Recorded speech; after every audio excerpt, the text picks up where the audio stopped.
जंगल में सभी जानवर मिलजुल कर रहते थे। उसी जंगल में एक बहुत घना पेड़ भी था। सभी जानवर उस पेड़ से दूर ही रहते थे, क्योंकि उन सब का मानना था कि उस पेड़ पर भूत रहता है। एक दिन जंगल में भालू आया और वह रहने के लिए जगह ढूंढने लगा। मैं इस जंगल में तो आ गया, मगर अपनी गुफा कहाँ बनाऊं? तभी भालू को वो भूतिया पेड़ दिखता है। यह जगह थोड़ी डरावनी लगती है, पर यहाँ शांति बहुत है। मुझे अपनी गुफा यही बनानी चाहिए। भालू उस पेड़ के नीचे पहुँचता ही है कि तभी वहाँ बंदर और हाथी आ जाते हैं और भालू को वहाँ अकेला देखकर बंदर बोलता है, अरे भालू भाई, तुम यहाँ अकेले क्या कर रहे हो? मैं यहाँ रहने के लिए गुफा बना रहा हूँ। भालू भाई, तुम यहाँ अपनी गुफा नहीं बना सकते। यह जगह सुरक्षित नहीं है। सुरक्षित नहीं है? तुम कहना क्या चाहते हो? हाथी भाई ठीक बोल रहे हैं। इस पेड़ पर तो भूत रहता है। तुम मेरे घर के नीचे अपनी गुफा बना लो, वहाँ तुम्हें कोई परेशानी नहीं होगी। अगर यह सच है तो मैं अपनी गुफा बंदर भाई के घर के नीचे ही बनाऊंगा। तीनों वहाँ से चले जाते हैं। भालू अपनी गुफा ठीक उसी पेड़ के नीचे बनाता है जिस पेड़ पर बंदर रहता था। भालू निश्चिंत होकर वहाँ रहने लगता है। एक दिन भालू जंगल में घूमने के लिए निकलता है। घूमते घूमते वो उसी पेड़ के नीचे जा पहुँचता है। अगर इस पेड़ पर भूत रहता है तो वह मुझे इतने दिन से दिखाई क्यों नहीं दिया? मुझे लगता है यहाँ जरूर कुछ गड़बड़ है। भालू के ऐसा कहते ही पेड़ के ऊपर से आवाज आती है, तुम यहाँ आ तो गए हो, लेकिन जा नहीं पाओगे। मैं तुम्हें खा जाऊंगा। कौन है यहाँ? मैं इस पेड़ पर रहने वाला भूत हूँ। भालू डर कर वहाँ से भाग जाता है। भूत भूत, भागो भागो। अपनी गुफा में पहुंचकर भालू बंदर को बुलाता है।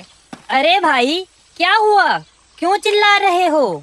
बंदर भाई, मैंने अभी भूत देखा, वही उस पेड़ के नीचे। क्या भूत? मैंने तुम्हें वहाँ अकेले जाने से मना किया था। तुम अभी इस जंगल में नए हो और वो भूत तो बहुत खतरनाक है। उसने पहले भी कई जानवरों को नुकसान पहुँचाया है। मुझे तुम्हारी बात मान लेनी चाहिए थी। आज के बाद मैं कभी भी वहाँ अकेला नहीं जाऊंगा। भालू अब उस पेड़ के पास कभी अकेला नहीं जाता था। एक दिन भालू को जंगल में एक गोरिल्ला दिखता है। लगता है यह गोरिल्ला जंगल में नया आया है, वरना आज से पहले तो मैंने इसे कभी नहीं देखा। भालू उसके पीछे चल पड़ता है।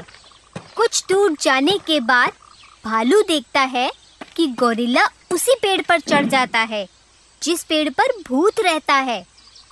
यह देखकर भालू बंदर के पास जाता है।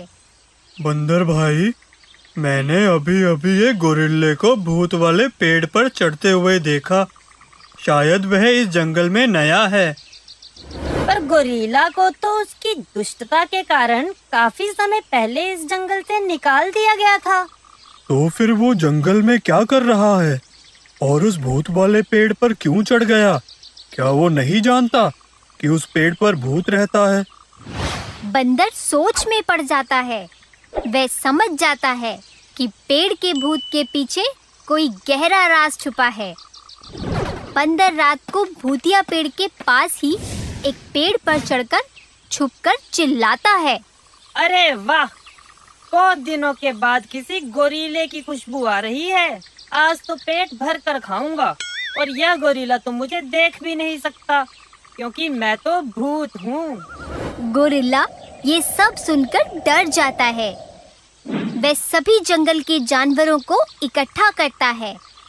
फिर वह उन्हें सारी बात बताता है। बंदर अभी भी उसी तरह से चिल्ला रहा होता है, आज तो मैं गोरिल्ले का मांस खाकर ही पेट भरूंगा। पर भूत तो इस पेड़ पर रहता था, फिर आवाज उस पेड़ से कैसे आ रही है?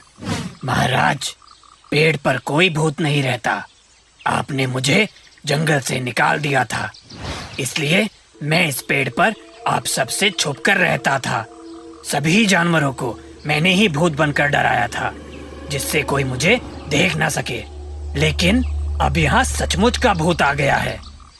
ये सब सुनते ही बंदर नीचे आता है और सबको बताता है। यहाँ कोई भूत नहीं रहता। पेड़ पर रहने वाले भूत का सच सामने लाने के लिए ही मैं भूत बनकर इसे डरा रहा था, ठीक वैसे ही जैसे इसने हम सबको डराया था। गोरिल्ले का झूठ पकड़ा जाता है और उसे जंगल से बाहर निकाल दिया जाता है। इस तरह सभी जानवरों को भूतिया पेड़ से छुटकारा मिल जाता है और वे सब खुशी से बिना डरे जंगल में रहने लगते हैं। हेलो दोस्तों, हमारे इस चैनल को सब्सक्राइब करने के लिए यहाँ क्लिक